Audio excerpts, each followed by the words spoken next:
Indonesia yang dinilai mampu akhiri invasi Rusia ke Ukraina. Sebelum menonton video ini, yuk mari kita dukung channel ini dengan mengklik tombol subscribe dan tombol lonceng di sebelahnya. Hanya Indonesia negara yang dinilai mampu memberikan jalan tengah untuk mengakhiri invasi Rusia ke Ukraina. Namun, ada sejumlah kendala yang bakal dihadapi. Pakar hubungan internasional dari Universitas Padjadjaran Teuku Reza Shah mengatakan Indonesia harus bisa menjadi negara yang berdiri di tengah-tengah Rusia dan Ukraina, yang kaya dengan ide-ide untuk mengakhiri peperangan antara Rusia dengan Ukraina. Di tengah juga harus kaya dengan ide. Gak bisa mengatakan diam di tengah-tengah, tapi angin berhembus kencang dari depan, belakang, kiri dan kanan, kata Reza Shah kepada wartawan. Kamis, 24 Februari 2022. Indonesia harus punya ide bagaimana solusinya. Karena sekarang hanya Indonesia yang bisa diharapkan bisa memberikan jalan tengah ataupun jalan yang bisa mengakhiri tanpa adanya keruwetan lebih lanjut, tuturnya menambahkan. Namun, Reza Shah tak menampik bahwa Indonesia pasti sungkan dengan Rusia dan Ukraina. Satu hal yang menurut Reza Shah harus dijaga oleh pemerintah Indonesia, jangan sampai Rusia atau Ukraina saling tuding menggunakan bahasa yang keras di wilayah NKRI. Kita bersahabat baik, dan akan ada kesungkanan kalau nanti di dalam kegiatan diplomatik ada Rusia dan ada Ukraina di situ. Aturan protokolernya harus benar, jangan sampai mereka saling tuding menggunakan bahasa-bahasa yang keras di wilayah Indonesia. Ini jadi mencederai nama baik kita juga, papar Reza Shah. Lebih jauh Reza Shah menyebut Rusia sudah mengantisipasi tekanan diplomatik dari negara-negara atas invasi ke Ukraina. Menurutnya, Rusia bakal masih bisa bertahan meski diembargo dalam segala aspek. NATO dan Amerika sudah menekan, katakan secara ekonomi, keuangan, secara pembatasan teknologi, itu mungkin ya terjadi. Tapi Rusia sudah siap, dia sudah punya cadangan duit yang fantastis, ucap Reza Shah. Jadi, kalau dia dicekik selama 1-2 tahun, dia masih bertahan.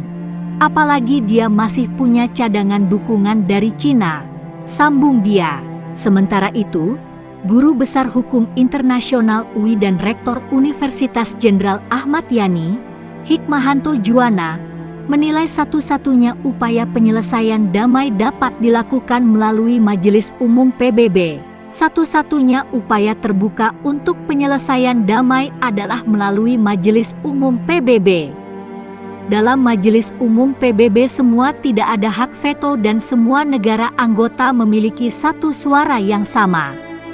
Di samping itu, dalam Majelis Umum PBB semua negara anggota bisa berperan, tuturnya. Dalam sejarahnya, Majelis Umum PBB pernah melaksanakan tugas menjaga perdamaian.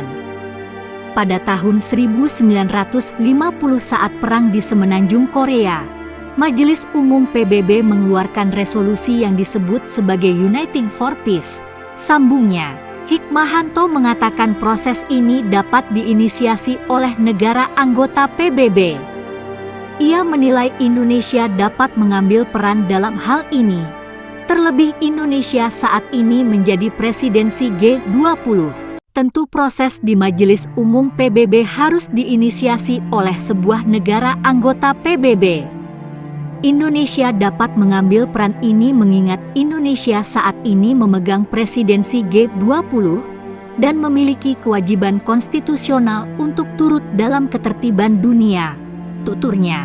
Hikmahanto menilai Presiden Joko Widodo, Jokowi, dapat mengutus Menteri Luar Negeri untuk melakukan shuttle diplomasi. Menteri Luar Negeri juga disebut perlu melakukan perbincangan dengan Menteri Luar Negeri di berbagai negara.